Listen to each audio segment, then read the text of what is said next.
i ara. Per què no el cuidem? No ens adonem, però estem fent malbé casa nostra.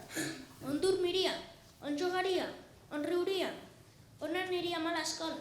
Hem de respectar la natura i donar-li les gràcies a la terra per acollir-nos. És casa nostra. Per això, estimat amic, comença a reciclar des d'avui. No ho deixis per demà. Apaga aquella llum que no utilitzes. Tanca l'aixeta. Separa la deixalla. Descansa de l'ordinador i el mòbil. Fem del nostre món un lloc bonic per viure, amb les nostres actituds i els nostres somriures. Compartint, ajudant els altres, estimant els nostres pares, mares, germans i germanes, famílies i amics. Encara estem a temps per canviar el món. Si tots i totes posem el nostre granet de sorra, tinguem cura del nostre planeta, curem el món.